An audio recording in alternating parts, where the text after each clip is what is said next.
E vamos ler então a paginazinha, que é do livro Fonte Viva, lição 109, a exemplo do Cristo. Ele bem sabia o que havia no homem. Evangelho de João, capítulo 2, versículo 25. Sim, Jesus não ignorava o que existia no homem, mas nunca se deixou impressionar negativamente. Sabia que a usura morava com Zaqueu, contudo, trouxe-o da sovinice para a benemerência. Não desconhecia que Madalena era possuída pelos gênios do mal, entretanto, renovou-a para o amor puro. Reconheceu a vaidade intelectual de Nicodemos, mas deu-lhe novas concepções da grandeza e da excelsitude da vida. Identificou a fraqueza de Simão Pedro, todavia, pouco a pouco, instala no coração do discípulo a fortaleza espiritual que faria dele o sustentáculo do cristianismo nascente.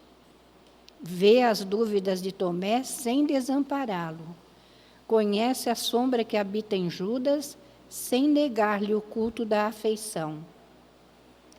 Jesus preocupou-se, acima de tudo, em proporcionar a cada alma uma visão mais ampla da vida e enquinhoar cada espírito com eficientes recursos de renovação para o bem. Não condenes, pois, o próximo, porque nele observes a inferioridade e a imperfeição. A exemplo do Cristo, ajuda quanto possas. O amigo divino sabe o que existe em nós. Ele não desconhece a nossa pesada e escura bagagem do pretérito, nas dificuldades do nosso presente, recheado de excitações e de erros, mas nem por isso deixa de estender-nos amorosamente as mãos.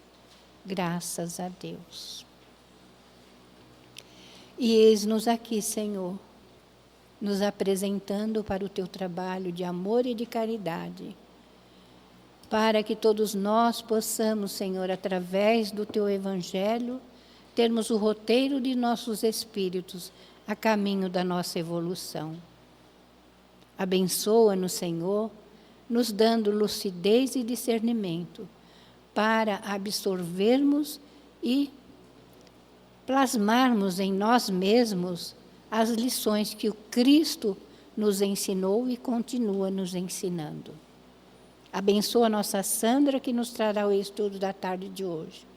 Abençoa a nossa Francisca, que trará o comentário do Fonte Viva. E abençoa todos nós que aqui estamos, para que possamos aproveitar esses momentos que aqui estamos. E que em teu nome, Senhor Jesus, em nome de Maria, em nome de toda a direção espiritual da Casa do Caminho, mas, acima de tudo e sempre, em nome de Deus, nosso Pai, que, encerrando essa prece, possamos dar início à nossa reunião da tarde de hoje. Que assim seja, graças a Deus.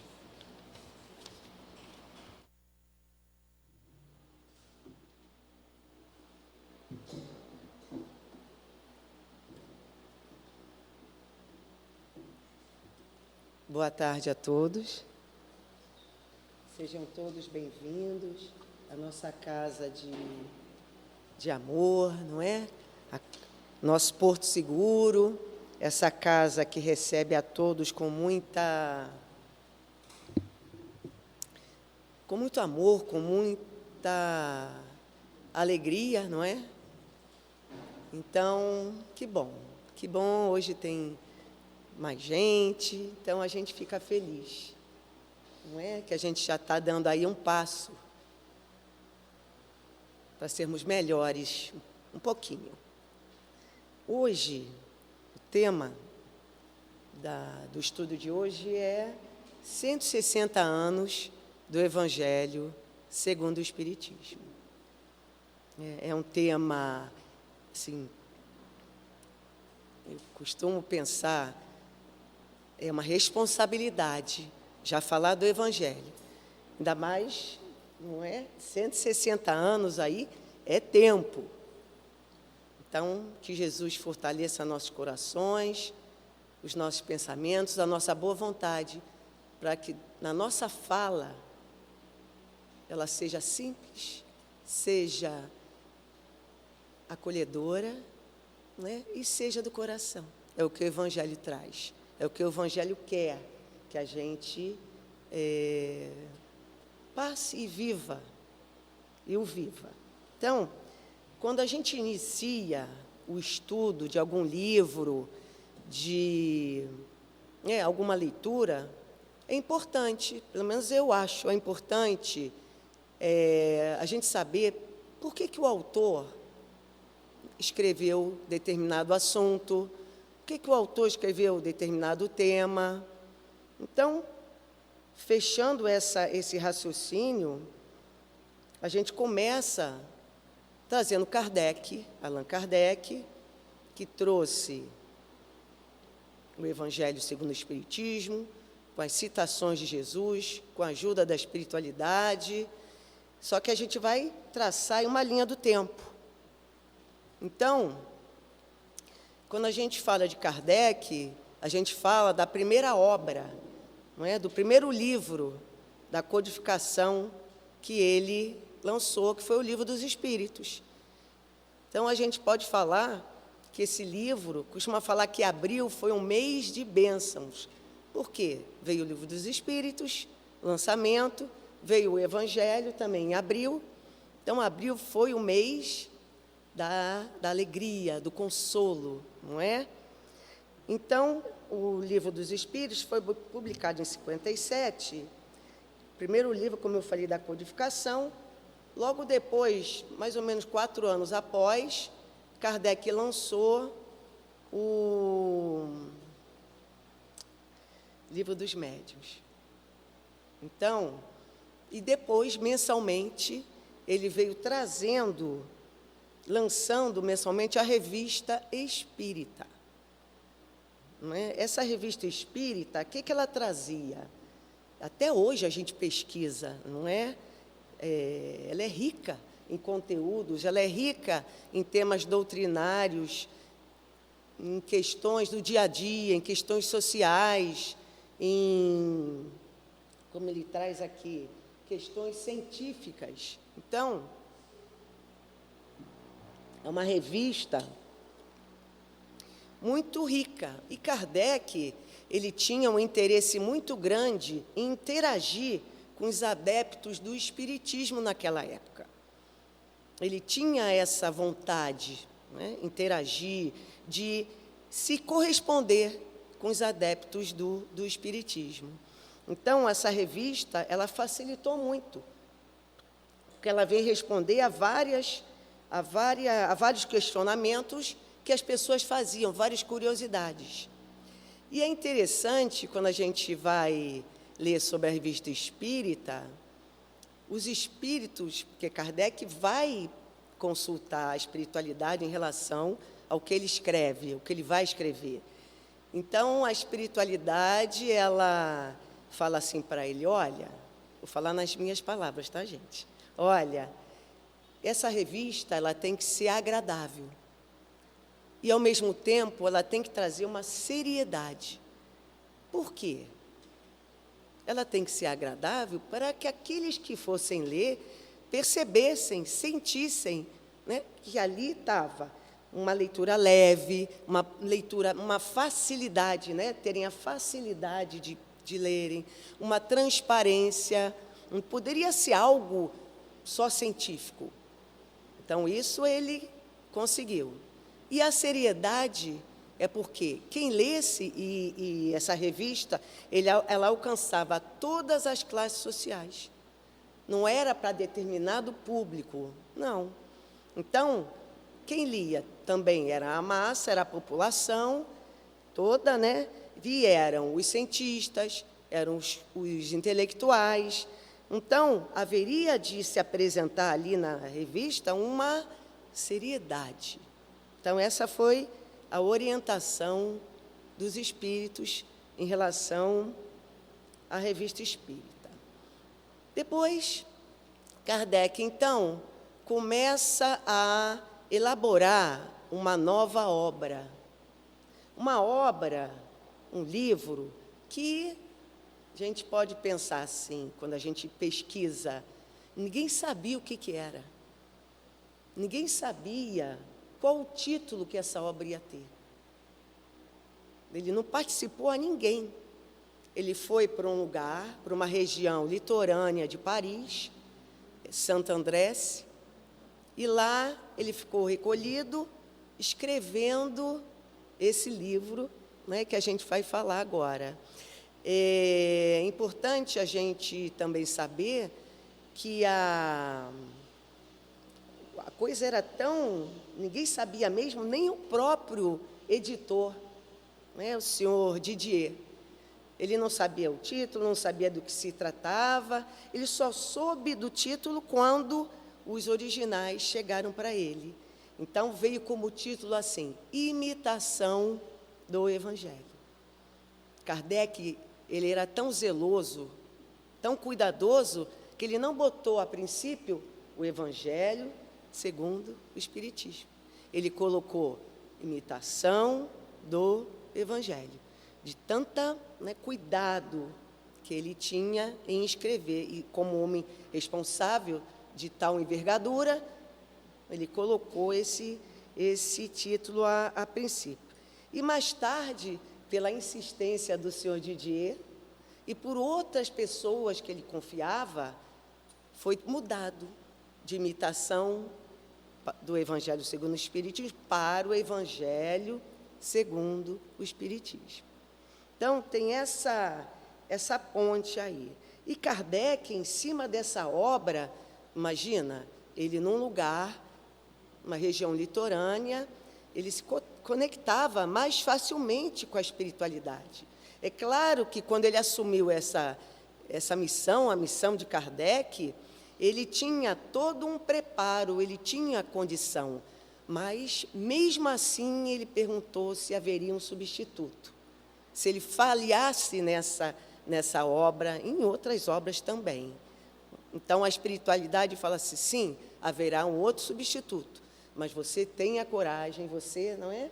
Que você vai conseguir. E outra coisa, ele era amparado pelos guias espirituais e pelo Espírito de verdade.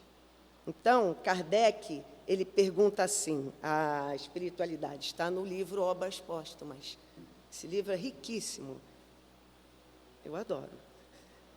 Ele fala assim, pergunta aos espíritos, que pensais da nova obra em que trabalho nesse momento?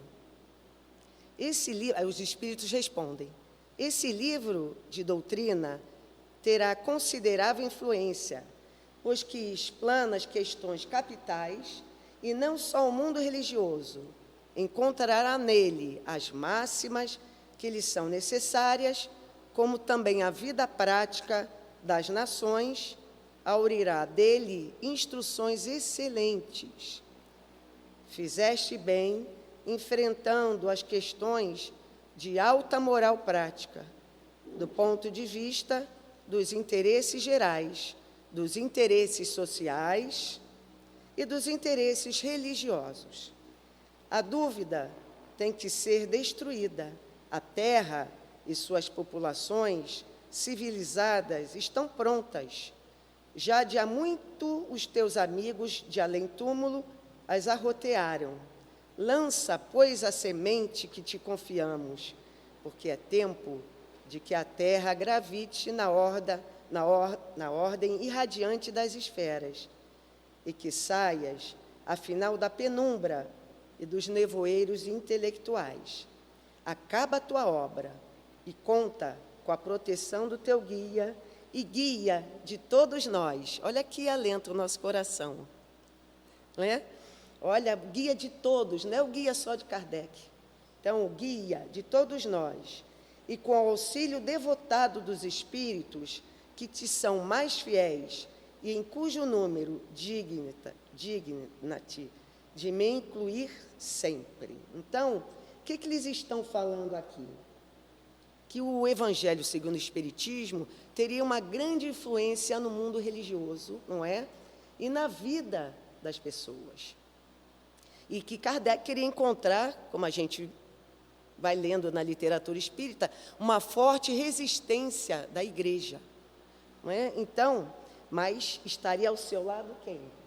O seu guia, não é? O seu mentor e o espírito de verdade. E uma pleiade de espíritos ali ajudando Kardec. Então, a gente continua aqui no Obras Póstumas, porque o Kardec pergunta assim, e o que a igreja vai falar sobre essa obra, sobre o Evangelho? Aí a resposta dos espíritos, o clero gritará, heresia, porque verá que atacas decisivamente as penas eternas e outros pontos sobre as quais ele baseia a sua influência e o seu crédito. Então, o que ele está falando aqui? Que a igreja, né, iria, sim, vamos dizer, espernear, né, iria ser oposição a Kardec, porque ele veio no Evangelho segundo o Espiritismo retirar todo aquele véu, né, obscuro, onde as pessoas não podiam raciocinar.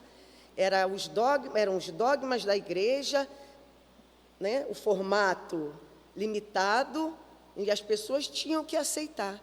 Então, quando ele fala aqui que Kardec vem esclarecer sobre as penas eternas, que era um dogma muito forte na igreja, onde essas penas eternas representam, tem como justificativa o erro, a pessoa errou, a pessoa levantou uma bandeira contra a igreja, a pessoa, cometeu um pecado, então ela vai ter que pagar até o final da sua vida. Não é? Vai como se fosse queimada no inferno. É complicado. Aí vem Kardec esclarecendo isso tudo. E o que o Evangelho traz em relação às penas eternas? Traz Deus bom, misericordioso, não é? Justo. Como é que Deus, sendo bom, justo, misericordioso, Ele vai querer que o teu filho sofra, não é? Até eternamente. Não é dessa forma. E ele, inclusive, fala assim, nenhuma ovelha se perderá. Então, olha a oportunidade que a gente tem de consertar, porque a gente traz os nossos vícios, a gente traz os nossos erros, as nossas correntes, não é? Do passado, do pretérito.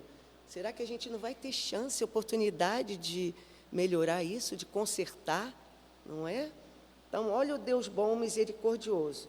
Então, a gente pensa assim, então, à medida que a gente vai cultivando o sentimento de amor, de bondade, junto com o conhecimento, junto com a sabedoria, esses sofrimentos, essas dificuldades, elas vão se atenuando? Sim. Elas vão se suavizando? Sim. Mas para a gente colocar esse amor no coração e o conhecimento, o que a gente precisa fazer? Trabalhar no bem, não é? Fazer os cursos, não é? Estudar, ver as palestras. Olha, posso fazer a propaganda? Então, é esforço, é ficar sábado fazendo o curso do Evangelho, é de noite fazendo online o Evangelho, aconteceu na Casa Espírita. É esforço, é o trabalho que a gente tem que fazer para conseguir colocar esse amor no coração, né? E, ao mesmo tempo, a gente está tendo conhecimento e não mais acreditando nas penas eternas. Nada é eterno, né? Em relação do que a igreja fala. Por isso que a igreja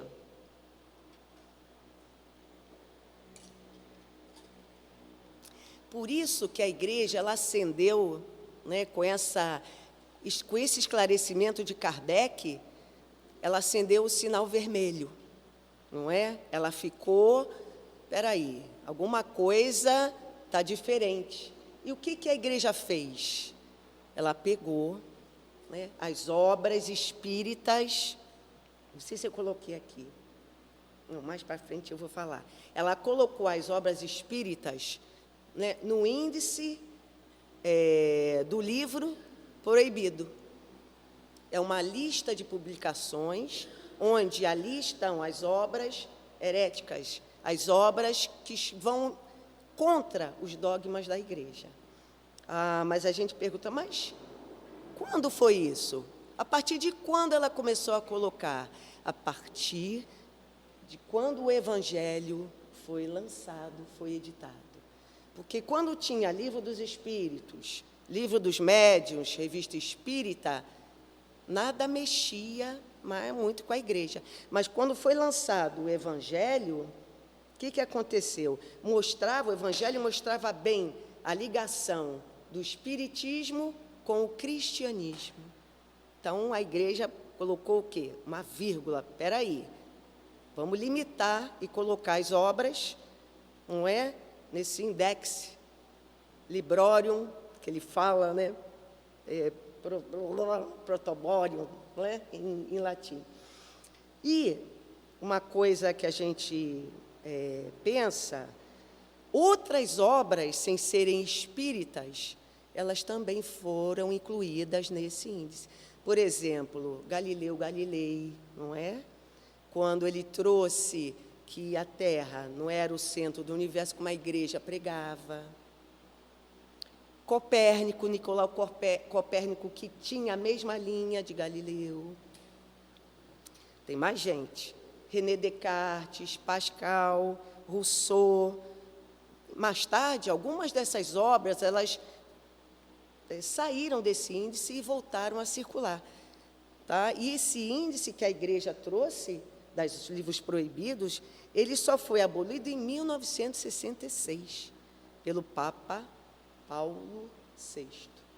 Né? Então, olha quanto tempo aí. Então, quanto mais censura, quanto mais perseguição, assim, as ideias espíritas eram mais propagadas, não é? Mais adeptos do espiritismo, eles aconteciam, eles ficavam, né? Havia um número maior desses adeptos. Em relação ainda a essas perseguições, a gente traz também no Obras Póstumas, isso a gente traz para mostrar para vocês como tudo é perfeito, não é? Deus vai orientando, não é? De forma que a doutrina espírita ela foi alcançando vários países. Então, quando na Obras Póstumas fala sobre o auto de fé de Barcelona, fala da perseguição. O que foi o auto de fé? O que é auto de fé? É uma cerimônia. Uns falam que é cerimônia, outros falam que é movimento sociopolítico, onde o réu, a pessoa que falava alguma coisa contra a igreja ou se comportava de maneira inadequada, ela ia para um tribunal ali, vamos dizer, e ela não tinha chance de se defender. Não é? Então, o auto de fé de Barcelona era quando Kardec mandou 300 obras para Barcelona, para o seu amigo editor, Maurice Lachatre. Né? Então, essas obras, o que continham? Isso está no Obras Póstumas. Continha, olha só, o Livro dos Espíritos, continha o Livro dos Médiuns, continha a Revista Espírita, continha a história de Joana d'Arc, por ela mesma, né, psicografada, veio por Hermance Dufour, que a Dirce fala às vezes, não é? O livrinho que às vezes a Dirce... Todos esses livros foram para Barcelona, só que não chegaram. Por quê? O bispo em Barcelona, ele determinou o seguinte, da alfândega essas obras espíritas, né? Porque naquele momento, isso foi em 1861. Então, o que o bispo fez? Pegou todos esses que eu falei, todos esses livros, colocou em praça pública e mandou atear fogo. Né? Então, foi... E a gente pensa, mas pouca gente viu. Não, era uma multidão vendo a queima desses livros todos. Então, depois que acabou, depois que queimou, ainda ficaram alguns resquícios de livros. O que aconteceu? As pessoas iam lá, né, pegar, o que sobrou, até oficial, como falou o seu Mário, né, Aruni, na vez passada, eles pegaram os oficiais em Barcelona, que estavam ali controlando aquela multidão, pegaram o que sobrou daquelas obras todas para poder ler, e muitos se converteram ao Espiritismo. Então, a gente não é, pensa assim, minha boca está seca. A gente pensa assim, a queima desses livros foi um prejuízo? Kardec perguntou isso aos espíritos. Será que eu vou poder reivindicar, não é, alguma coisa, porque foi uma obra, né, várias obras sendo queimadas. E os espíritos falam não. A consequência disso foi o que eu falei anteriormente. Espalhou-se, né, as ideias espíritas se propagaram mais rapidamente. E os adeptos e as pessoas que não conheciam a doutrina espírita tiveram a curiosidade de ler, não é? A ansiedade, a vontade de ler as obras que Kardec, a espiritualidade, trouxe. Então, por isso que os espíritos, né, falaram a Kardec que o Evangelho segundo o Espiritismo ia influenciar, sim, não só o mundo, a igreja, né, o mundo religioso, mas também a vida das pessoas. Então, isso foi só uma linha do tempo para a gente entrar na obra, não é, verdadeiramente, que é o nosso roteiro de amor, de luz, e que nos consola. Então, na parte da introdução do Evangelho segundo o Espiritismo, né, onde Kardec coloca assim, qual é o objetivo dessa obra? E ele vem trazendo, vem falando dos evangelhos, escritos pelos evangelistas, Marcos, Lucas, Mateus e, por último, João. Então, ele vem falando que nesses evangelhos a gente tem os atos comuns da vida de Jesus, os milagres, as profecias, os dogmas da igreja, não é? E a parte moral, que ele fala em os ensinamentos morais. O que Kardec ele se deteve aqui no Evangelho? Somente na parte moral. E a gente vai... tudo a gente tem que pesquisar, né? Tudo a gente... Por uma vírgula, a gente tem... Por que essa vírgula está no meio dessa frase? Vamos procurar saber.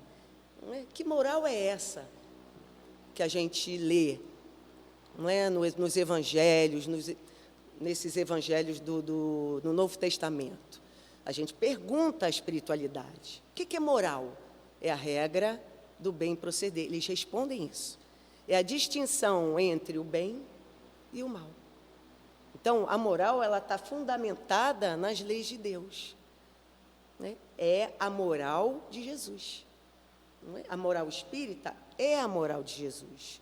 Então, o conceito de moral trazido pelos espíritos superiores, ele não tem tempo, ele é atemporal. Ele não traz dúvidas. Moral é moral. Moral de Jesus é proceder no bem. É de o que é o bem, o que é o mal. É a moral, não é? Então,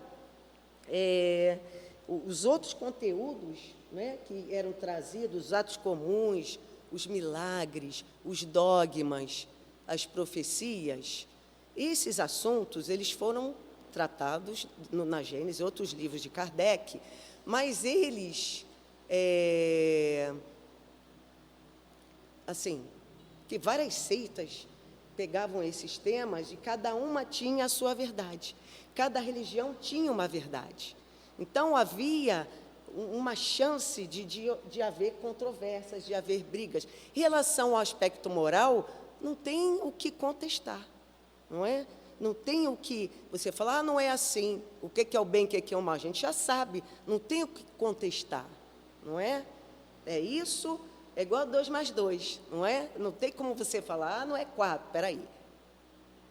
É complicado. Então, essa obra, né, que é o Evangelho segundo o Espiritismo, a gente pensa assim, mas só o espírita pode lê-la? Não. Todas as pessoas, de qualquer classe social. Porque ela vem trazer qual o comportamento que a gente tem que ter, qual a atitude que a gente tem que ter, pegar a atitude que a gente tem, vamos falar assim, e adequar a moral trazida por Jesus. Então, é um código, assim, divino, é o nosso livro de cabeceira. Não é? Às vezes, quando a gente tem, eu falo às vezes para não falar sempre, aqueles momentos, não é, difíceis, de dificuldade, de aflição, de não saber o que fazer, eu, pelo menos, pego o Evangelho e abro, não é? E leio. Mas essa página não é para mim. Lê. Porque mesmo que você pense que a página que você abriu não é para você, está atraindo a espiritualidade, os bons espíritos, teu mentor, né? Então, é uma ajuda. Quando a gente vai fazer um trabalho na casa espírita, qualquer trabalho que a gente faça, evangelização, pega o Evangelho, lê a página e vamos trabalhar.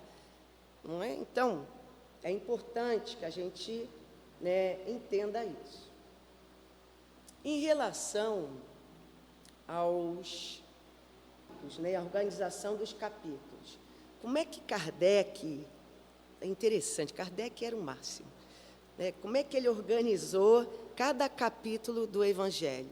Ele não pegou, por exemplo, a parábola do grão de mostarda, que acontecia em determinada época, e logo depois a parábola do semeador, a parábola do credor impaciente, por aí vai.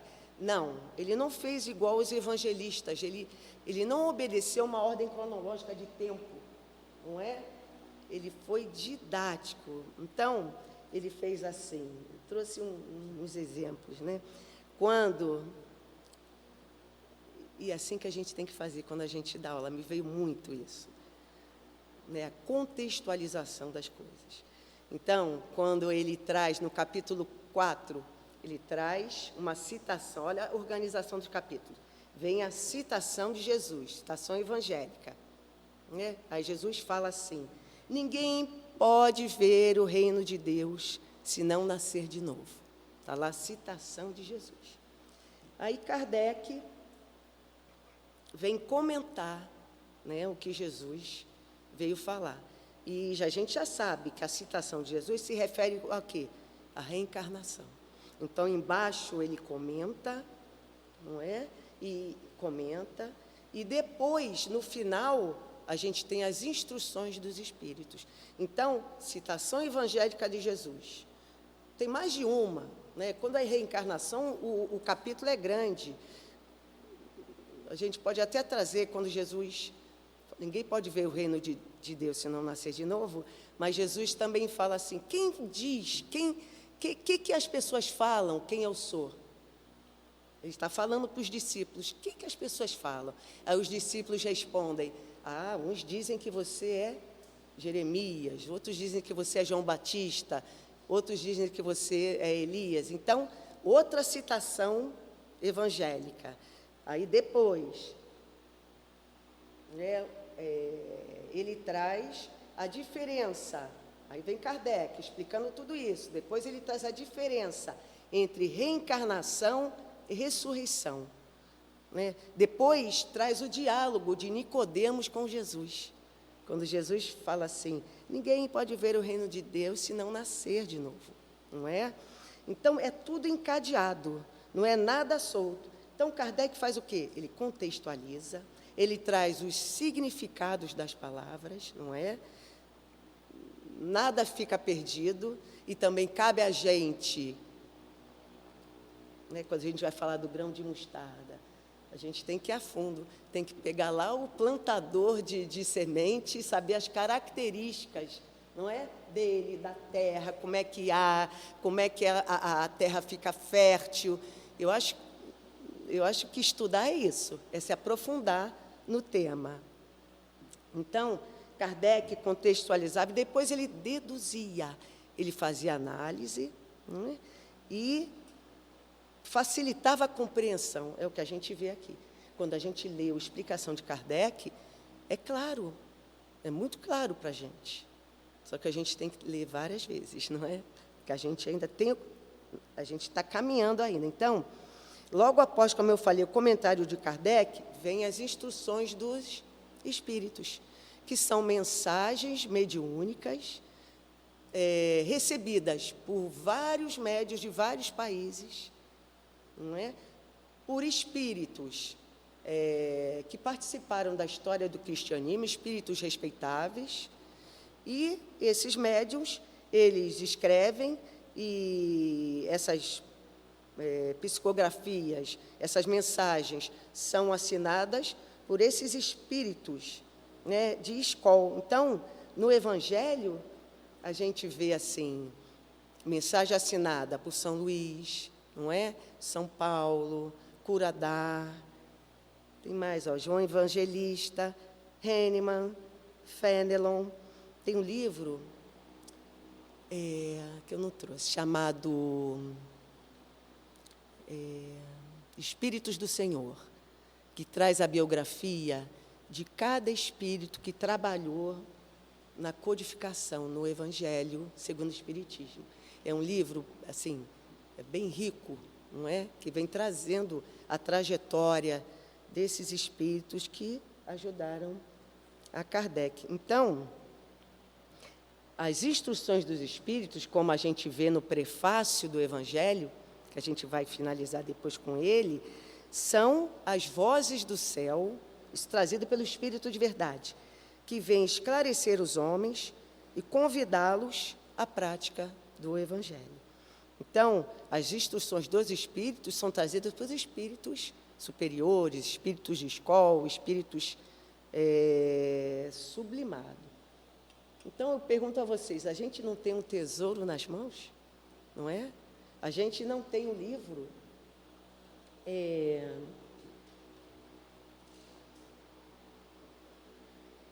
que vem nortear os nossos passos, que vem nortear a nossa vida, não é? Não vem consolar, que vem confortar o nosso coração.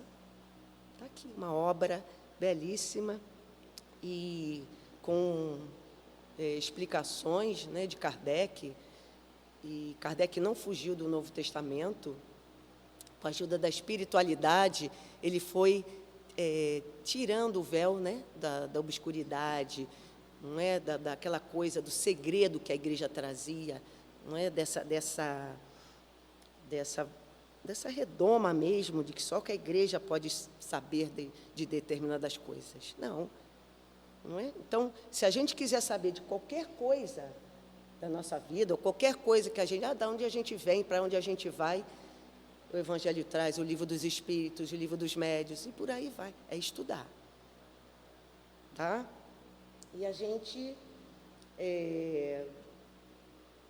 vai pincelar, né, porque são 28 capítulos, para a gente trazer todos, para a gente conversar, para a gente analisar. Então, a gente trouxe alguns.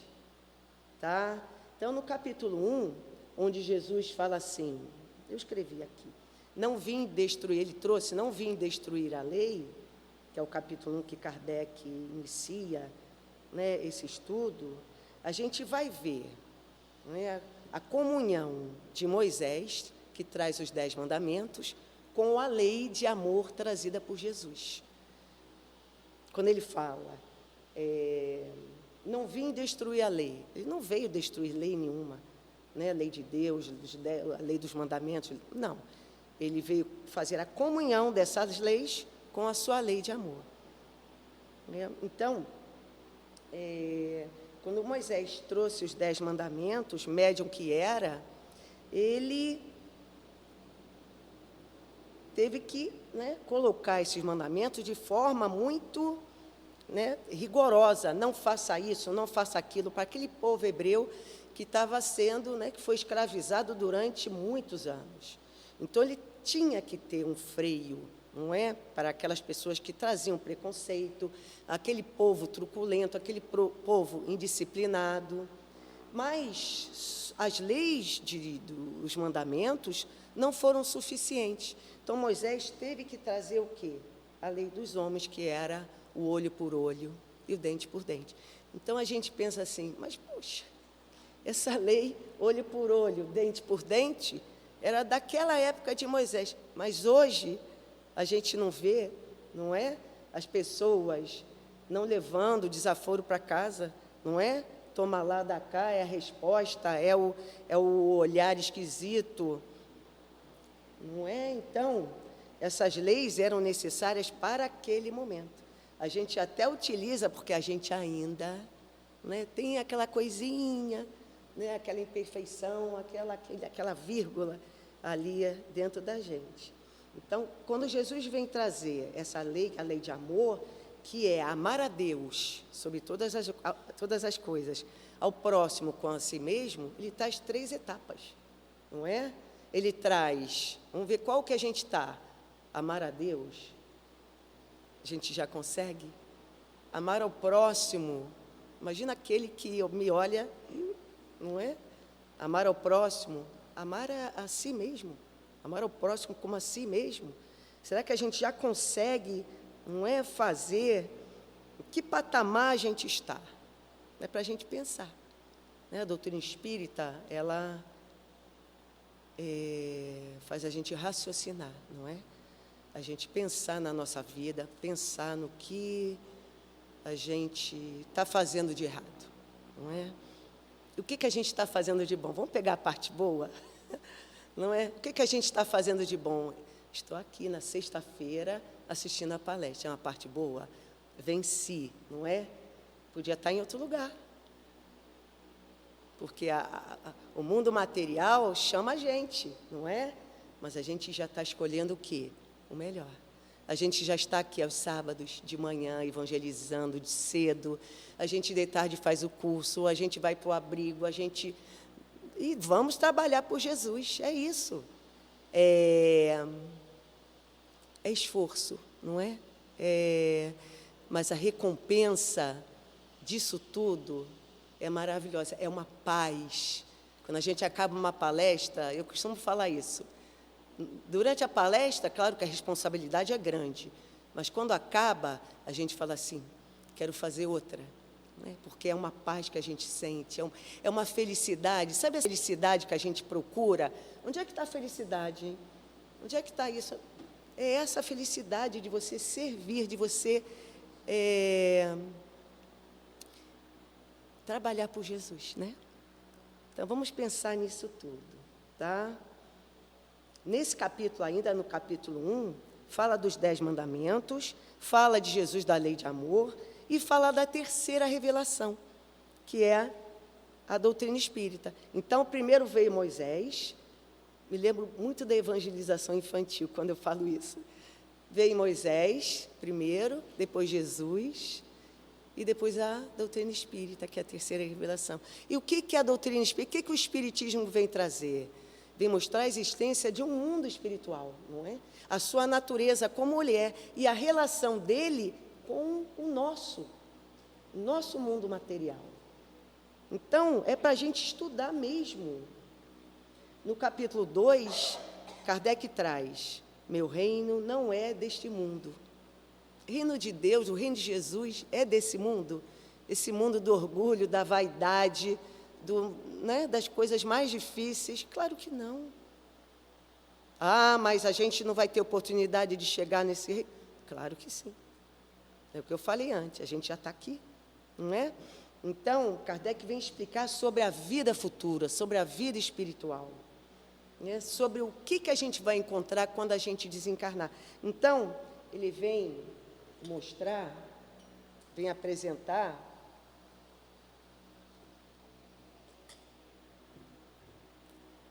vários espíritos que desencarnaram e a condição que eles chegaram na espiritualidade. No livro Céu e Inferno, já teve um curso aqui com a nossa Fá, com a nossa querida Fá à tarde, foi de cima. E fora os estudos, né, que a gente faz online, essa coisa toda. Então, esse livro, ele traz, rico, muito, muito rico, ele traz os depoimentos de espíritos que partiram, né, que desencarnaram e em que condição eles estão. Então, de acordo com o que eles fizeram aqui, de acordo com o seu comportamento, com as suas escolhas, eles chegaram na espiritualidade felizes, não é? Tem várias categorias, sofredores, tem os suicidas, tem os espíritos endurecidos. Então, a condição que se chega na espiritualidade, ela é diretamente proporcional àquilo que a gente faz aqui. Então, por isso que a gente tem que pisar em ovos, não é? Pisar em ovos é um sentido figurado, não é? A gente tem que estudar mesmo, porque como é que a gente quer chegar lá no plano espiritual? Feliz, né? A gente quer chegar bem, a gente quer chegar sorrindo, a gente quer, vamos trabalhar, vamos. Eu penso assim, quero trabalhar com criança e com jovem, não é? Então, é dessa forma que a gente quer chegar. Então, a gente precisa semear o bem, a gente precisa espalhar a coragem, a alegria, o consolo, não é? Principalmente a coragem, porque a gente vê tantas pessoas desencorajadas da vida, não é? As pessoas melancólicas, as pessoas tristes. Não. Claro que a felicidade não é deste mundo, mas a gente tem momentos de felicidade. Graças a Deus, porque Deus é Pai. Imagina se fosse tudo só, não é? Como é que a gente ia aguentar? Então, quando a gente fala em semear o bem, eu não podia deixar de trazer a história de uma professora. Me lembrei de você, Aninha, porque falou em professora, a gente está ligada ali. Então, qual é a história? Está no Momento Espírita. É uma história simples, singela, mas eu falei, tocou meu coração, vou levar. Trata de uma professora chamada Angélica, e ela passou num concurso, né, de professora, e foi para uma cidadezinha pequena. E chegando lá, ela começou, né, a dar aula lá para as crianças, fundamental e tal, e ela tinha que pegar trem da onde ela estava até a escola. Então, ela pegava, não é trem, sabe aquelas locomotivas antigas? Então, ela pegava a locomotiva e ia da casa dela até a igreja, até a escola, e da escola voltava para casa. E ela tinha o hábito de, nessas indas e vindas, de botar a mão para fora. Botar a mão para fora e dar tchau, fazer assim, esse movimento. E tinham alunos que moravam perto dela. Então, eles também pegavam esse trem. Então, eles iam e vinham com a professora. E eles observavam que a professora não tinha, né, nada nas mãos. E eles começaram a falar, que professora é essa? Isso depois de muito tempo, ela fazia isso sempre, né? E eles, então, apelidaram a professora de professora maluquinha. Mas não falaram para ela, porque eles não tinham essa coragem. Eles falam por trás, né, Aninha?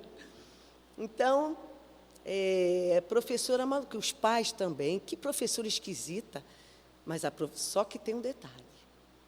A professora era competente, era amorosa, acolhia os alunos. Então, os alunos ficaram só observando, zombavam, mas ali entre eles. Até que um deles chegou perto e falou assim, professora, a senhora me desculpa, mas eu tenho que te perguntar isso. Por que a senhora faz esses gestos, né, fora da janela? Aí ela falou assim, olha, você observa que durante esse tempo todo que a gente vai e volta, eu já estou há muito tempo na cidade, não é? Esse tempo que eu vou e volto, como é que era a paisagem anteriormente? Não é?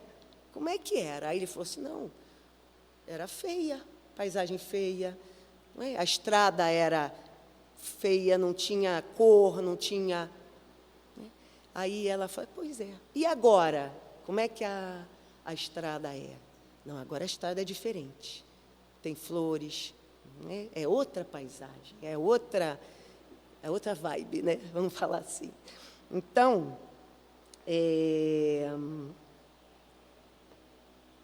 qual é a moral da história, né? Porque o aluno ele ficou surpreso, não é, com o que a professora ia responder. Então, ela falou assim: você sabe que quando eu faço assim com as mãos, eu pego em casa as sementes das flores, das árvores, né, do que for, e vou espalhando pela janela do trem. Então, o que aconteceu? Era muito tempo, ela já estava lá há mais de 20 anos, floresceu, né, as flores na estrada, as árvores. Então, aquela paisagem modificou. Sandra, isso é semear, não é? A gente pode semear flores, ou a gente pode semear o quê? Espinhos. Eu quero semear flor. Todo mundo acha que quer semear flor, não é? Então, ninguém vem, como ele fala aqui, ninguém vive sem semear. A pessoa pode semear o mal e pode semear o bem. A opção é de quem? Nossa, é de cada um. Tá?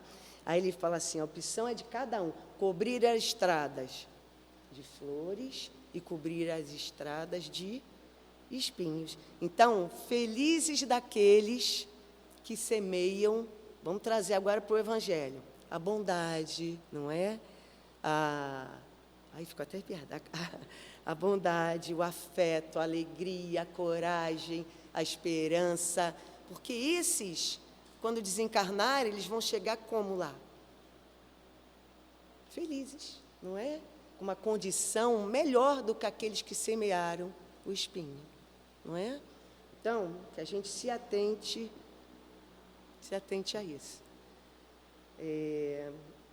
Não vai dar para a gente ler tudo, né? Capítulo 3. Tá. Então, vamos lá. No capítulo 3, tá bom, né? No capítulo 3, Kardec traz: há muitas moradas na casa do meu Pai. Então, Kardec vem explicar que essas moradas, o que elas são? Como é que Deus, justo, bom, misericordioso, como é que Ele ia criar só o nosso planeta, não é? E colocar só a gente para habitar o planeta Terra. E os outros? E o universo, não é?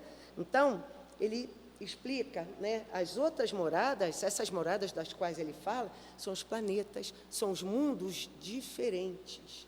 Que quem habita, como são mundos diferentes, cada mundo tem o seu grau de adiantamento, não é? Mas quem é que dá o grau de adiantamento para um planeta, para um mundo, para um corpo celeste? Quem? São os que habitam. Então, quando a gente fala assim, poxa, a Terra está passando de um mundo de provas e expiações para um mundo de regeneração. Ok. Mas quem é que está fazendo esse movimento? Né? Porque ela vai melhorando, certo? Mas o planeta melhora de acordo com o grau de quem? De adiantamento da gente. Não é? Não é a gente falar assim, grau, a Terra vai ser de regeneração, vou estar lá. Depende. Então, por isso que a história do semear é importante, sim. É a gente ser, como eu escrevi aqui, ser mais fraterno, ser mais gentil. Me veio muito essa coisa da gentileza, tá? De você, às vezes a gente não dá nem oportunidade do outro ser gentil, não é? A gente sai atropelando o outro, não quer ouvir, não quer nada, mas que a gente seja mais gentil, que a gente seja menos egoísta. Eu primeiro, eu segundo, eu terceiro, não é?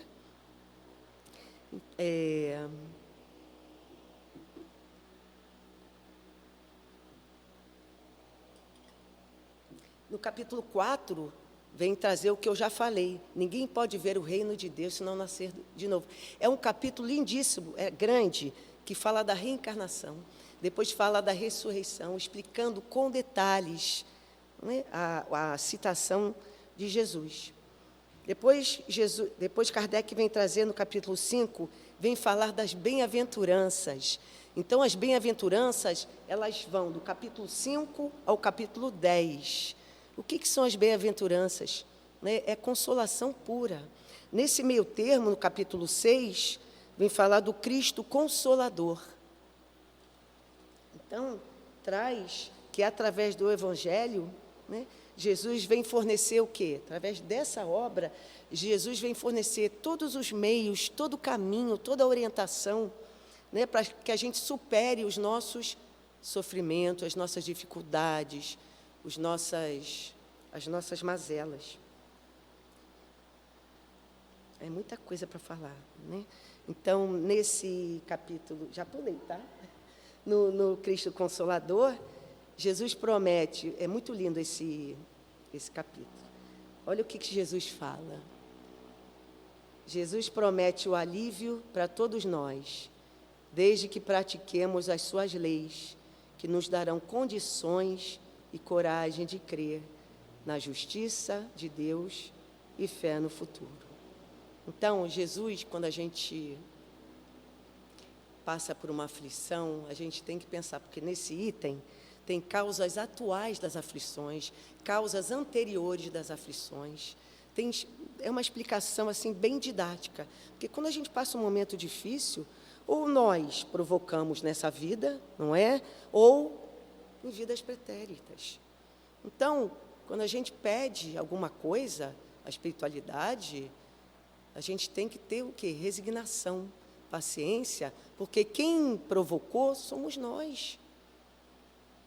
É difícil falar isso, não é? Mas muitas das vezes somos nós. Então, a gente precisa, não é, estar atento em relação a isso e procurar ter a paciência, ter a resignação. Ah, Sandra, quando você fala em resignação, é para eu não mexer, é para eu ficar parado? Não, por exemplo, você tem uma doença, você vai ficar pedindo a Deus para te curar a todo momento?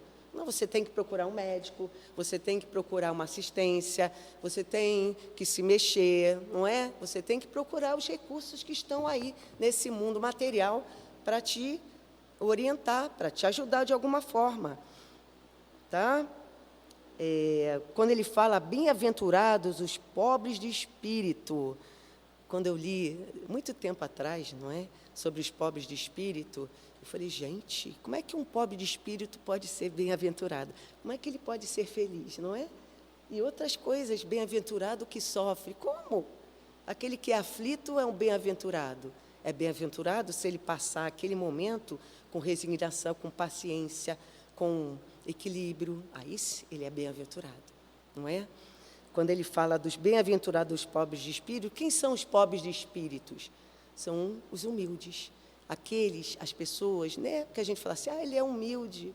Não, humilde de coração, né? Que tem um coração puro, aquele que está apto para receber os ensinamentos de Jesus, está mais propenso, está mais aberto. É diferente daquele espírito, daquela pessoa que tem o conhecimento, né? Que se acha o mais inteligente e acha que os ensinamentos de Jesus não servem para nada, não é? Então, para esses, eles não serão bem-aventurados ainda, né? Eles esquecem das coisas de Deus e se focam somente na sua individualidade. 4 horas. A gente vai fechando a palestra. Olha, é bom ler tintim por tintim, tá? E vou falar de novo, nós temos o curso à tarde, não é, Aroni? Às 14h, né? O curso do Evangelho. A gente... mas você já está quase no final? Sim, mas nunca é tarde, não é? Então, a gente troca, a gente aprende, a gente conversa. E o Livro dos Espíritos, desculpa, é porque eu puxei a sardinha para o meu lado. E o Livro dos Espíritos também, às 14h. Né? A gente tem com as pessoas da casa.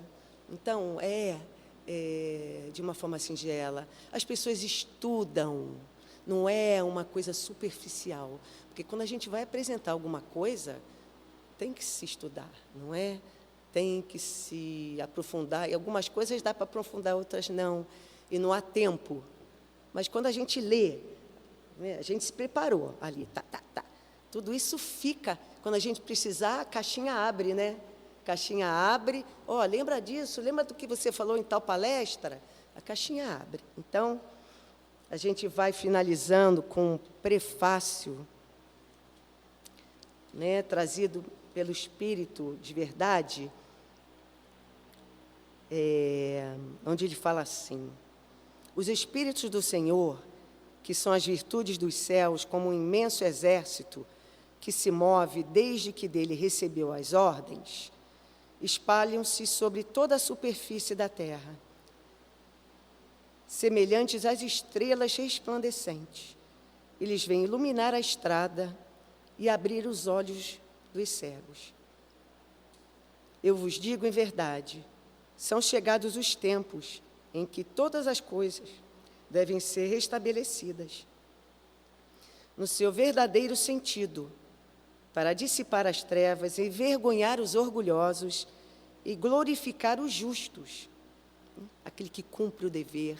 Então, os Espíritos do Senhor, eles são as vozes do céu, eles vêm como exércitos, né? Se a gente fechar o olho, a gente vai ver os Espíritos caminhando, né? Aquele exército do bem, né? Todos organizados em disciplina, enfileirados, tá trazendo, espalhando, né, o Evangelho por toda a superfície da terra. O Evangelho não veio só para o Brasil, não só para a África, não, para todo o mundo, toda a terra. As grandes vozes do céu ressoam como o som do clarim, e os coros dos anjos se reúnem. Homem, nós vos convidamos para o divino concerto.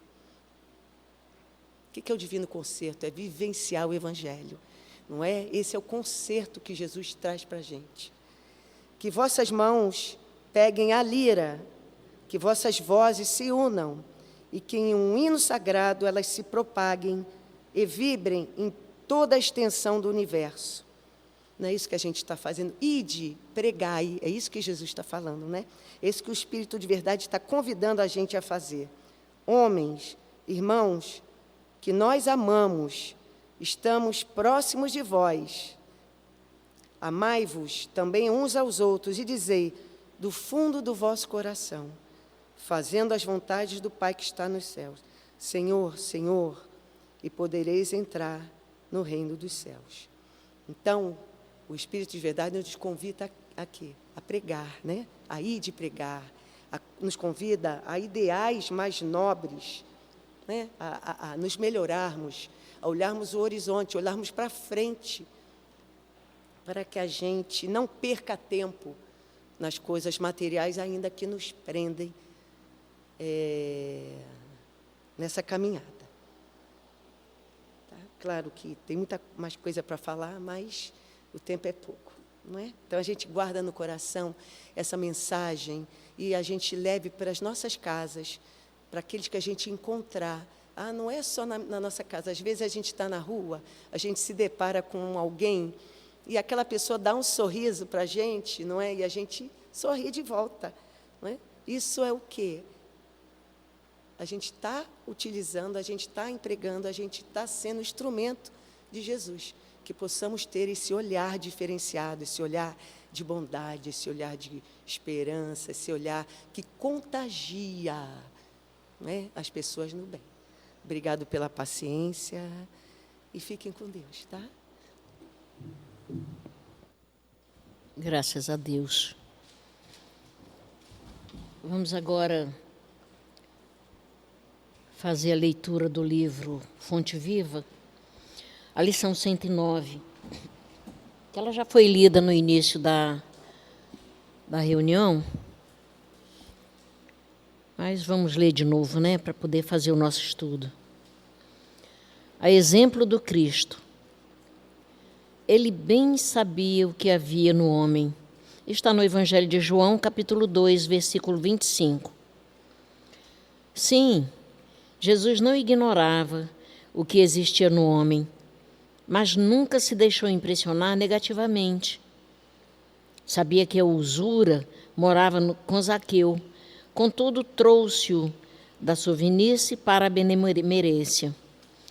Não desconhecia que Madalena era possuída pelos gênios do mal. Entretanto, renovou-a para o amor puro. Reconheceu a vaidade intelectual de Nicodemos, mas deu-lhe novas concepções de grandeza e da excelsitude da vida. Identificou a fraqueza de Simão Pedro, todavia, pouco a pouco, instala no coração do discípulo a fortaleza espiritual que faria dele o sustentáculo do cristianismo nascente. Vê as dúvidas de Tomé sem desampará-lo. Conhece a sombra que hesita em Judas, sem negar-lhe o culto da afeição. Jesus preocupou-se, acima de tudo, em proporcionar a cada alma uma visão mais ampla da vida e em dar cotas a cada espírito com eficientes recursos de renovação para o bem. Não condenes, pois, o próximo, porque nele observes a inferioridade e a imperfeição. A exemplo do Cristo, ajuda quanto possas. O amigo divino sabe o que existe em nós. Ele não desconhece a nossa pesada e escura bagagem do passado, nas dificuldades do nosso presente, recheado de hesitações e de erros, mas nem por isso deixa de estender-nos amorosamente as mãos. Graças a Deus.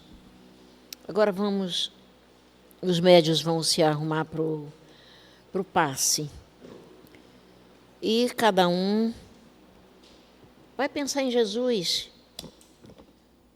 Pensemos em Jesus na espiritualidade presente, para que cada um possa receber o divino amor de Jesus, o carinho da espiritualidade que está aqui presente, se debruçando sobre cada um. Deus, nosso Pai, Jesus, nosso divino médico, queridos amigos espirituais, rogamos as vossas bênçãos de amor, de paz, de equilíbrio e de cura para todos nós que aqui estamos. Que os bondosos amigos espirituais encontrem em cada um de nós as disposições para o bem. Que seja em seu nome, Senhor Jesus, em nome dos bons espíritos e, acima de tudo, em nome de Deus, que possamos iniciar o passe. Graças a Deus.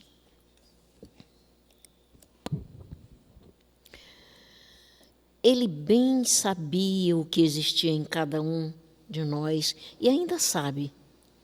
Até hoje ele ainda sabe.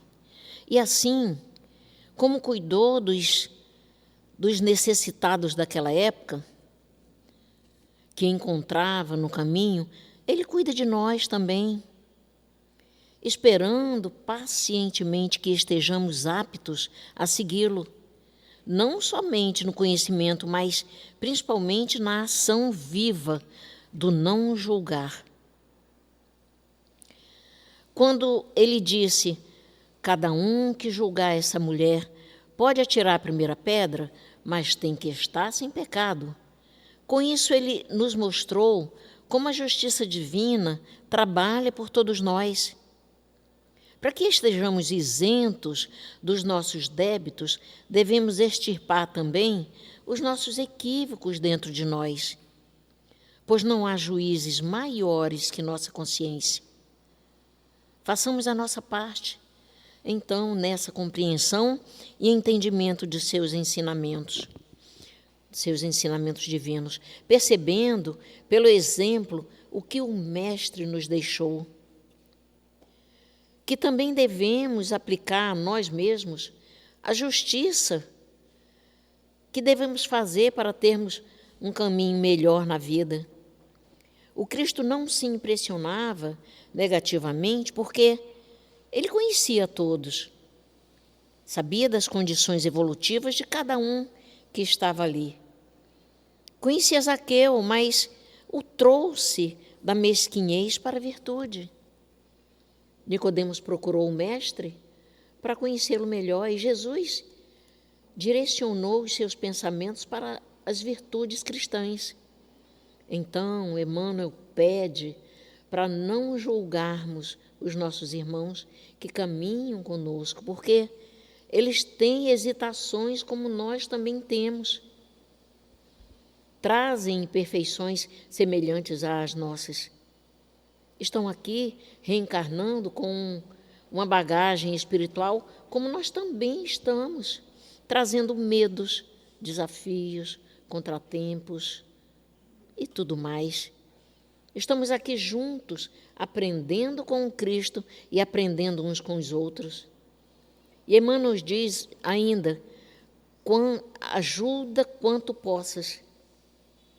Quer dizer, o quanto pudermos reunir dentro de nós essa essência cristã, de olharmos para os nossos irmãos como uma oportunidade divina, sem julgar, sem condenar.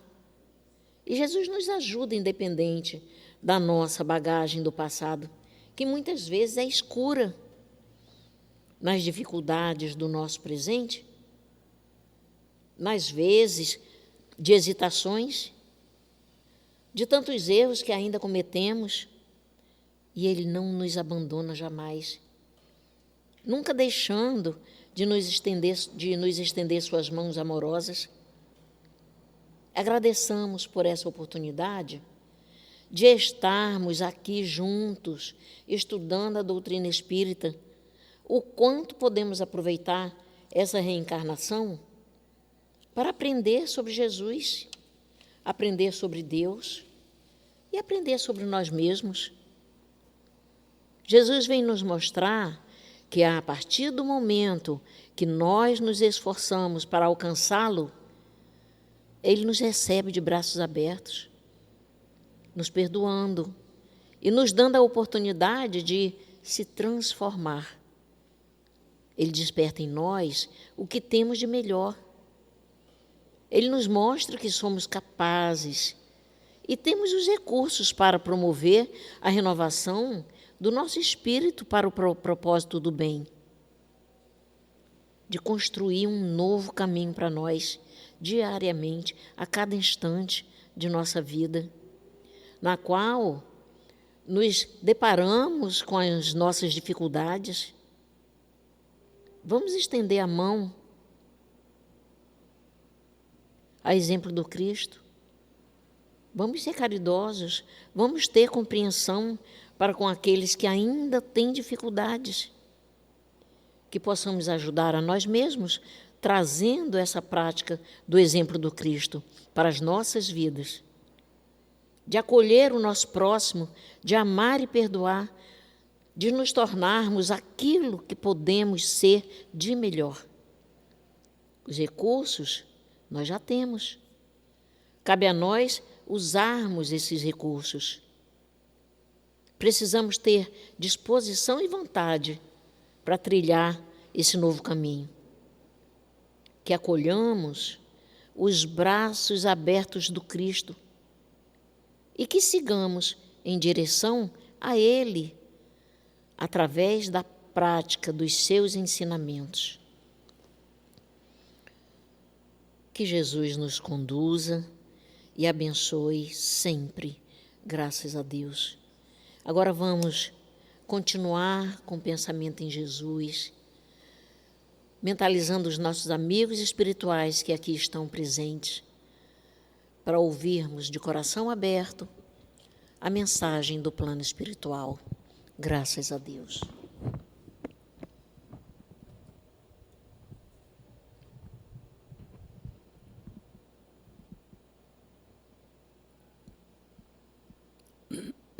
Assim como temos gratidão a tudo que Deus nos oferece, que tenhamos gratidão também para esse Espírito valioso que nos trouxe toda a codificação da doutrina espírita. E naquela época, tudo era mais difícil. A tecnologia de hoje, ela ajuda em todos os campos, em todas as tarefas, mas naquela época era tudo muito difícil. Era lampião ou vela. A escritura toda feita à mão, caneta tinteiro.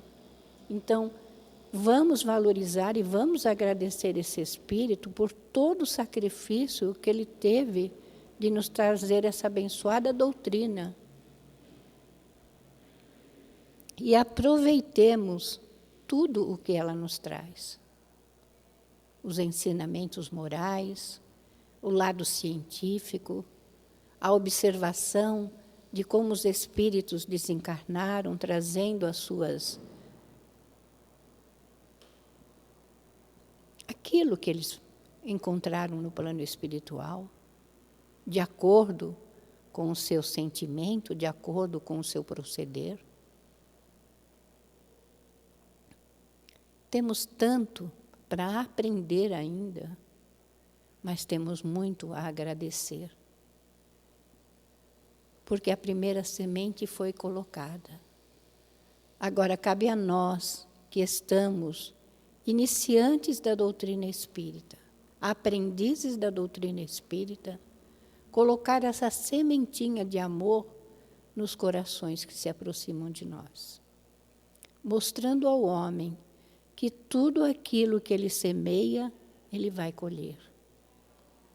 E que a sua felicidade depende dos seus atos no dia de hoje. É olhar o seu semelhante e desejar a ele todo o bem, todo o progresso, todo o sucesso que ele necessita. Que ele possa vencer a si mesmo, que ele possa triunfar diante dos obstáculos que vão se oferecendo na vida, tendo a certeza de que o Deus, nosso Pai, é misericordioso e Ele oferece oportunidades iguais a todos. Não tem ninguém com privilégios, todos são beneficiados. Então vamos fazer a nossa parte. Vamos seguir, sim, as pegadas do nosso Mestre Jesus, que nos ensinou a amar a Deus de todo o nosso coração, de toda a nossa alma, de todo o nosso entendimento, e amar ao nosso próximo como a nós mesmos. E pensando naquilo que Jesus nos ensinou, em amar os nossos inimigos, não da mesma forma que um amigo, mas desejar todo o bem possível para ele, que ele seja feliz nas suas escolhas, e nós possamos abençoá-lo na sua trajetória. Porque nós temos que nos auxiliar mutuamente nessa caminhada. Fazemos parte, sim, de uma grande família, que aqui está em aprendizado para fazer um mundo melhor. E depende de cada um de nós esse processo. Então, que nós possamos, sim, refletir sobre o que estamos fazendo com o conhecimento que estamos recebendo, para que no futuro não venhamos a lamentar por não termos feito aquilo que nos comprometemos. E assim, meus irmãos, que a paz e o amor do Cristo possam envolver a todos, derramando, sim, sobre cada um os recursos que cada um necessita. E que a vossa paz esteja e permaneça junto a todos nós, hoje, agora e sempre, graças a Deus. Graças a Deus. Graças a Ti, Senhor Jesus. Estamos mais uma vez encerrando a nossa reunião nessa tarde, cheios de gratidão por esses ensinamentos que nos foi apresentado aqui. Obrigado, Senhor Jesus, obrigado, Senhor Deus, por essa casa que nos acolhe, obrigado por tudo, que possamos voltar para os nossos lares com essa vibração de amor acolhendo o nosso coração, que possamos dividir isso com nossos familiares, que possamos, Senhor Jesus, ser dignos do seu amor. Ajude-nos a caminhar. Obrigado, Senhor Jesus. Obrigado aos amigos espirituais que aqui estão. E obrigado principalmente a Deus, nosso Pai, e pedimos permissão para encerrar a nossa reunião nessa tarde de hoje e possamos voltar para os nossos lares na vossa santa paz. Graças a Deus.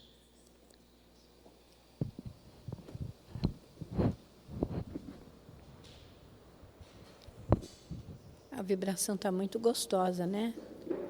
Mas aí a gente tem que voltar para o dia a dia, né? Aí a gente vai lembrar a todos vocês que no dia 5 de maio nós teremos o nosso almoço do Dia das Mães. E estamos convidando a todos. Mas também, eu falei assim que nós somos muito pedinte, né? Mas aí a gente também pede a colaboração. Um pratinho de salgado, um pratinho de doce, o que o coração de vocês permitir que vocês doem, tá? O outro é... Qual? Amanhã tem bazar. Tinha esquecido o que era. Amanhã, das 9 ao meio-dia, nós vamos ter nosso bazar. Aí vocês aproveitam e compram um presentinho para a mãe, né? Quem tem. Quem não tem, compre para si mesmo, né? E, no mais, que todos possam retornar aos seus lares, levando essas vibrações que aqui receberam, tá?